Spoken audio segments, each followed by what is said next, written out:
করার জন্য সবচেয়ে ভালো পদ্ধতি পিআর সিস্টেম নির্বাচন। জাতীয় সরকার সর্বদলের অংশগ্রহণমূলক সরকার, আর সর্বদলের অংশমূলক সরকার গঠন হতে পারে একমাত্র পিআর সিস্টেম নির্বাচনের ভিত্তিতেই। তাহলে কেন বিএনপি মানছে না? কারণটা কেউ বুঝি না। অবশ্যই বিএনপিকেও পিআর সিস্টেম নির্বাচন মানা উচিত। সংস্কার চাই। বিএনপি বলছে আমরা সরকার গঠন করে ক্ষমতায় গিয়ে সংস্কার করব। প্রথম প্রশ্ন হলো এই, আগামীতে বিএনপি ক্ষমতায় যাবেন, এই গ্যারান্টি আপনি কে দিয়েছে? আপনি কিভাবে ভেবেছেন যারা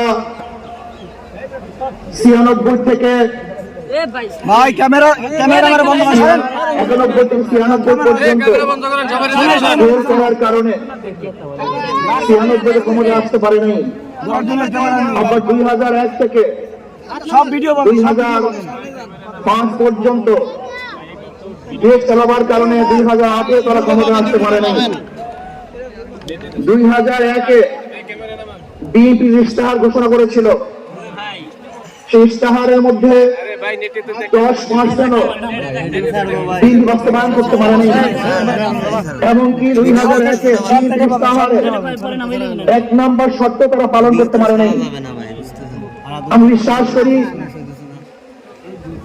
আগামীতে ক্ষমতায় কে যাবে না যাবে আমি জানি না, কিন্তু বাংলাদেশের জনগণ কোন দুর্নীতিবাজ, চাঁদাবাজ, দখলবাজ, খুনিদেরকে আর ক্ষমতা নিবে না। বাংলাদেশের জনগণ রক্ত দিয়েছে, জীবন দিয়েছে বাংলাদেশের চাঁদাবাজি করার জন্য নয়, খুন করার জন্য নয়, দখল করার জন্য নয়,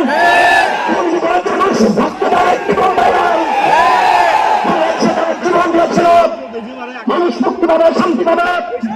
আমার গরিব দুঃখী গরিব মানুষ ক্ষুধার্ত থাকবে না। বাংলাদেশের একজন মানুষ খুন আকাশে নিচে থাকবে না। বাংলাদেশের একজন গরিব বস্ত্রহীন থাকবে না।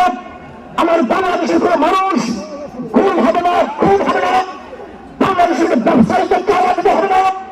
বাংলাদেশের প্রত্যেক নাগরিক অধিকার বাস্তবায়ন হবে।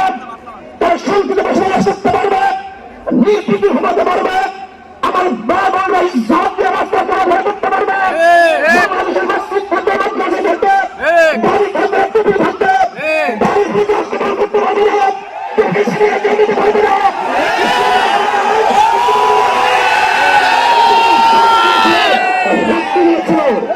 কিন্তু আমার বাড়ি কান্দে, এই দৃশ্য দেখার জন্য মানুষ শক্তি নাই। গালি দিবে, আজকে টুপি তাই আমাদের ক্ষমতায় চিঠে দিবে না, এই স্লোগান শোনার জন্য শক্তি দেয় নাই।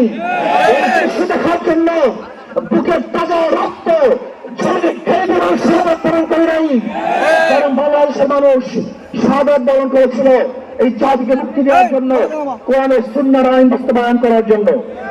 বাংলাদেশের মানুষ ওই ভারতের গোলামি করার জন্য রক্ত দেয় নাই। বাংলাদেশের মানুষ ভারত আমাদের দেশে কর্তৃত্ব নেতৃত্ব করবে, আমেরিকা আমাদের দেশে কর্তৃত্ব নেতৃত্ব করবে, এর জন্য বাংলাদেশের মানুষ জীবন দেওয়া রক্ত দেয় নাই।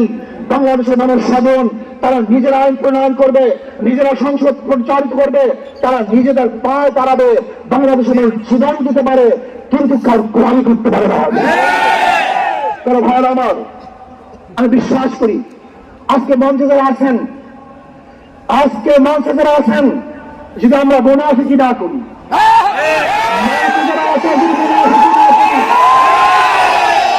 মুখের এবং কাজের কথা একসাথে থাকেন, মুখের সাথে কাজের যদি মিলে থাকেন, আমি এই লক্ষ জনতার সামনে কসম করে বলতে পারি, আমাদেরকে ক্ষমতা দেবে ইসলাম, ক্ষমতা দেবে ইসলাম।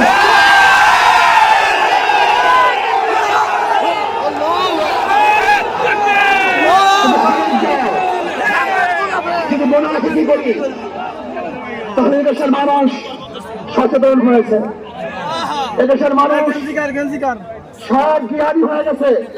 বিশ্বাস করবেন না, একজন রিক্সাওয়ালা, ঠেলাওয়ালা, কুলি এবং দূরে বক্তব্য শুনলে আমরা আশ্চর্য হয়ে যাই। বাংলাদেশের মানুষ কত সচেতন, তারা কত সচেতন হয়েছে। যদি আমরা মুনাফিকি না করি, যদি আমরা ঐক্যবদ্ধ থাকি, বাংলাদেশে একটা বাক্স ইসলামের নাম দিতে পারি। যেরকম আমেরিকা এবং ওই সারস ইসরায়েল ইরান আক্রমণ করে ফেলেছিল, মুহূর্তের মধ্যে বিচ্ছিন্ন করে দিবে, কিন্তু আক্রমণ করার পর কি হয়েছে? ইরানের গুহার থেকে কোথা থেকে বোম মিসাইল চলে আসছে। আমেরিকা এবং ইসরায়েল যেরকম অনুভব করতে পারে নাই, বাংলাদেশের বুকে যদি একটা বাক্স দেওয়া হয়, বাংলাদেশের ঘরের থেকে ঘর থেকে এবং মিসাইল বের হবে এবং ইসলামের দুশ্মনদের পক্ষে ইনশাআল্লাহ ঐক্য হন।